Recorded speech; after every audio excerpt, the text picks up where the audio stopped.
Ricky, I think your post-game celebration's already gone viral. You were absolutely ecstatic with that. What did you just say to your players after getting that win right at the death? Well, I would have gave them a rap. I would have given them a real compliment about their game. And here's what I said to them, that if we hadn't won, because the way they fought and hung in there,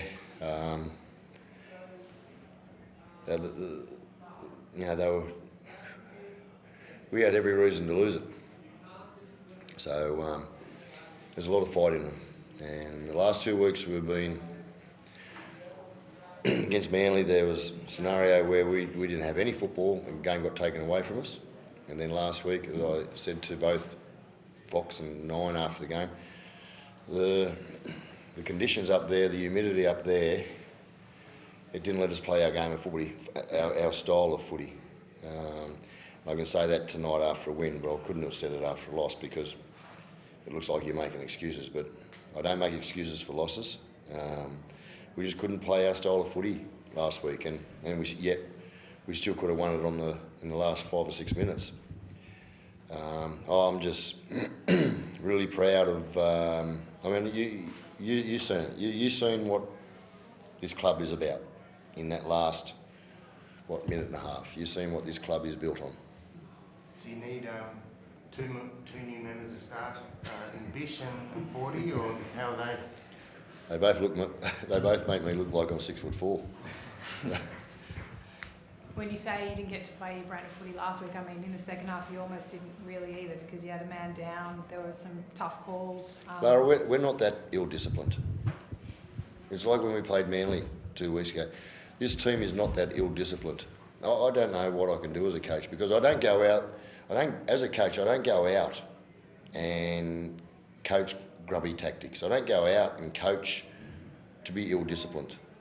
You ask anyone that I coach. But anyhow. You could have been coming in here pretty upset.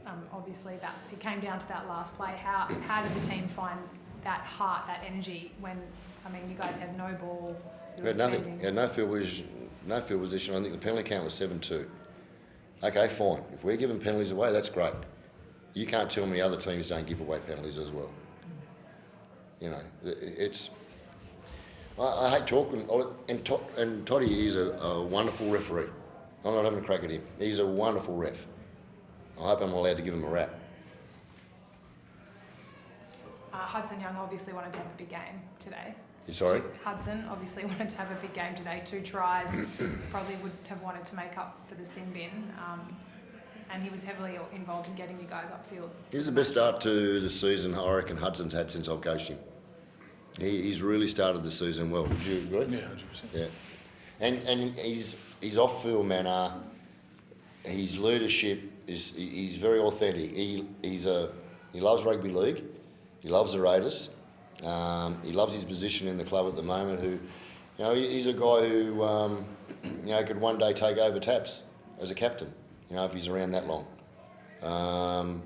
He's wonderful assistance for Taps as a leader. I reckon it's the best start of his season I've had him in his career. Do you put that just down because he's 26, I think, just the natural maturing and that sort of thing? Yeah, I think so, David. I think maturity plays a big part of everybody's growth in football, and we've got a number of boys right throughout our squad. Some of them are still in New South Wales Cup that games of football, birthdays are a big part of their maturity and development in rugby league, especially at this intensity, on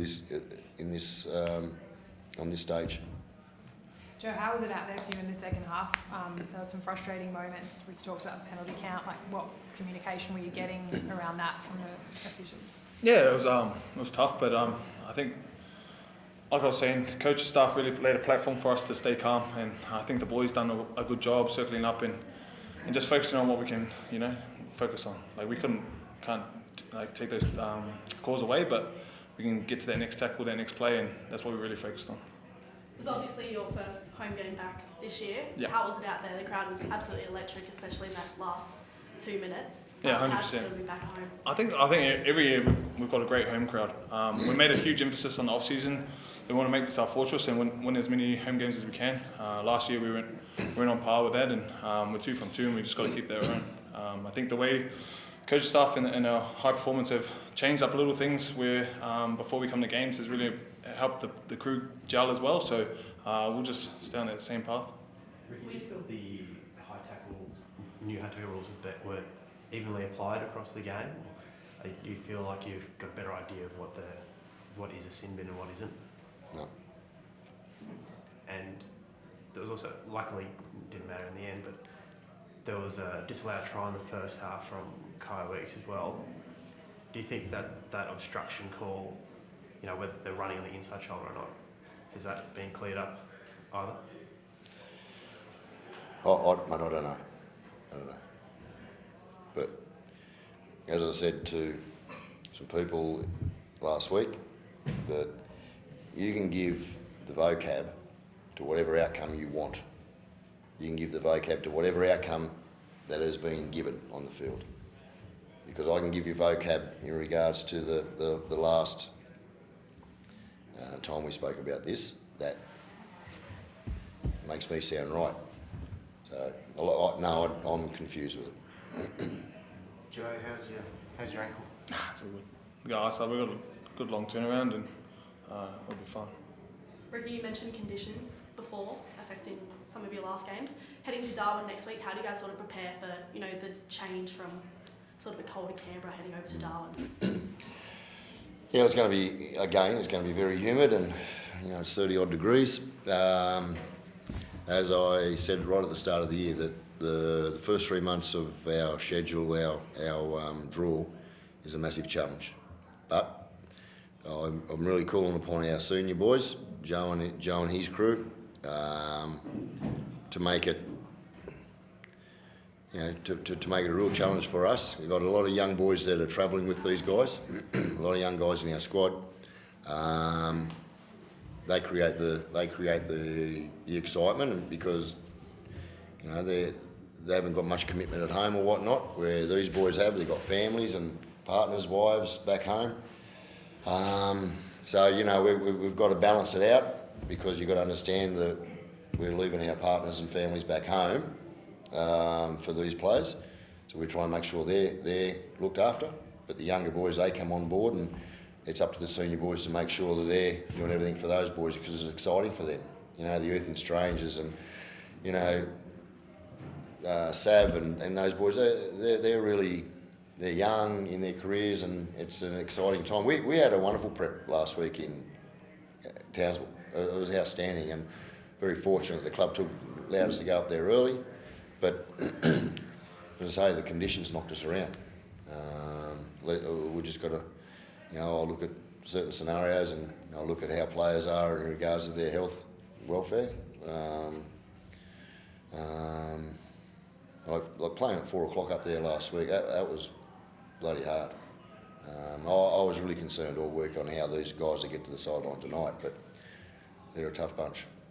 Jamal had another great game with the boot, and just in general play. How important is it to have his contract locked up before you head up to Darwin? I'm not too sure. It's around 6 thing. Yep. Yeah. Jamal knows what I want. Is it?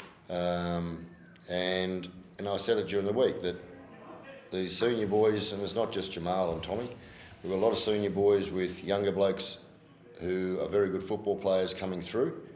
It's up to the senior boys to keep their positions, and it's not just Jamal and Tommy I'm talking about, it's a number of boys. It's up to them to keep their positions. And if they can't, we need depth here. And we've taken another journey in regards to how we're going to create our own marquee players, and I need senior players around these younger players coming through. Like the way Tommy Starling's playing at the moment, the way Jamal Fogarty's playing at the moment, that is great role models on game day, role models on the field for these younger blokes coming through. I mean, Owen Paddy's not in any rush. Owen Paddy's doing a wonderful job for us coming on, and he's, at times I apologise I can't get him minutes, and he does not even blink an eye. and Tommy's doing a great job. But I need depth in positions. And when you're doing the categorisation of your roster, there's certain positions that you need depth in. How does that sort of play out over the next week and a bit, I guess, until that round 6 deadline? Well, they're things I just talked to Jamal about, and I'll talk to his management. But it's you know, they're the personal things that you got to understand respectfully. You got to understand that, you know, we have communication and we have conversations all the time. Both those boys know exactly what I want with them at this club. They're both big parts of the Raiders. No.